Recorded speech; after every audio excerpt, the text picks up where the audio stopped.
L'EPR, il n'y a pas qu'en France qu'il a été long à construire. Il a été long à construire à Taishan, même s'il a été beaucoup plus rapide à construire à Taishan que chez nous.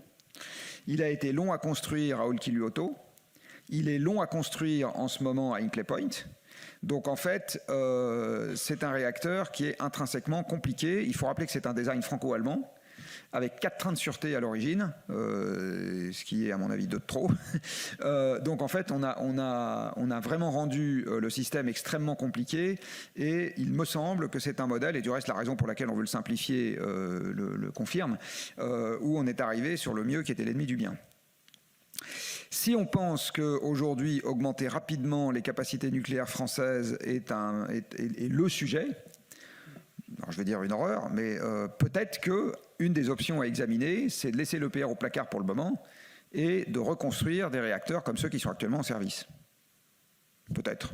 Qui sont plus simples, qu'on connaît bien, puisqu'on les fait fonctionner, et peut-être que ça ira au final plus vite. Mais aux normes de sécurité de l'époque ou aux normes de sécurité actuelles? Alors, avec les 255 bretelles et ceintures. Vous savez probablement que les normes de sécurité en France sont des normes qui sont conformes à l'état de l'art.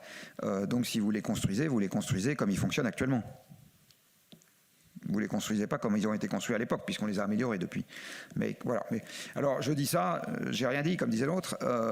Non, mais c'est une question qu'on a posée, nous. Je dis juste, si vraiment le fait d'augmenter rapidement la capacité nucléaire française est un sujet, je ne sais pas si la meilleure option aujourd'hui, c'est de faire des EPR. Voilà. Et quand je dis je ne sais pas, je suis sincère. C'est-à-dire, je ne vous dis pas, c'est pas une façon déguisée de vous dire je suis sûr du contraire.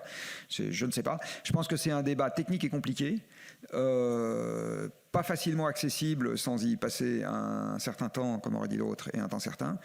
Et en tout cas, c'est pour moi une question qui se pose. Alors c'est clair que cette question, elle se pose dans un contexte qui n'est plus celui d'il y a 30 ans.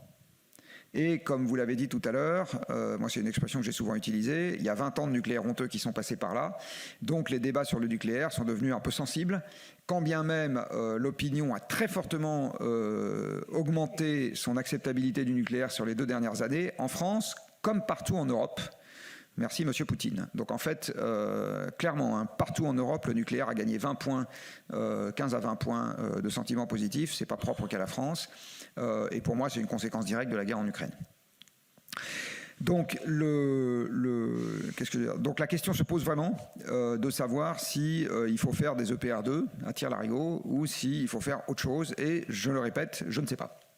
Et la prolongation des alors ça, il faut le faire dans tous les cas de figure. Oui, prolonger les réacteurs historiques, il faut le faire dans tous les cas de figure. Tant que ça tient, tant que ça tient, il faut les prolonger. Donc 60, 80, je ne sais pas. Là, c'est pareil.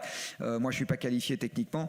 Ce que je sais, c'est qu'il y a une pièce qu'il est compliqué de changer dans un réacteur, c'est la cuve. Tout le reste se change.